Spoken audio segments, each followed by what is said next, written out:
We all carry an invisible companion, sometimes quiet, sometimes loud, called the ego. It whispers, "You are better than them."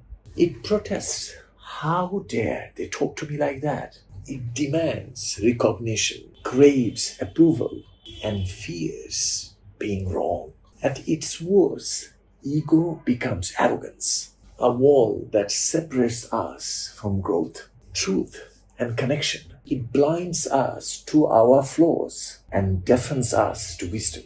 But here is the irony. The louder the ego, the more fragile the self behind it. Managing ego isn't about becoming timid or self-effacing. It's about being grounded, knowing your worth without needing to prove it every step of the way. Its strength is humility. It is confidence without noise. So today, let's explore how does ego, arrogance, control our choices, our relationships, and most importantly, ourselves. And how can we take back control and manage it? Stay with me. Ego says, "I know my value." Arrogance says, "You have no value compared to me." Avoiding being driven by ego or arrogance requires intentional self-awareness, humility, and consistent practice. Here is a clear and practical guide. Practice self-awareness. Ask yourself in any situation, am I doing it to prove something or because it's right? Regular reflection helps catch ego-driven motives early. Satya Nadella, CEO of Microsoft.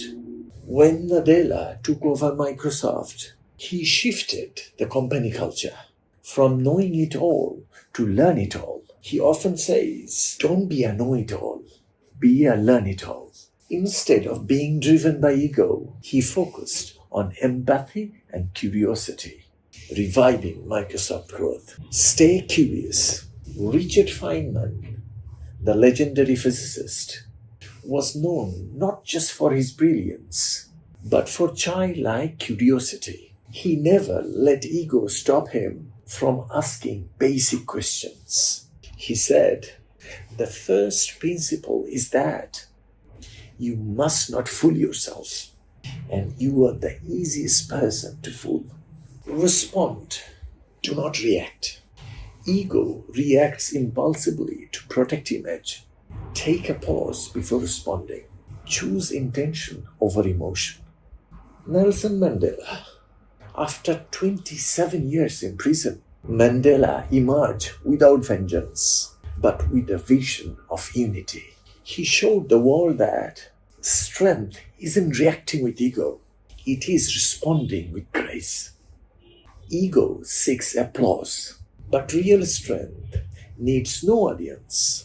You don't have to prove your worth, you just have to live it. You don't need to fuel your arrogance. The goal isn't to be better than others, but to be better than your former self.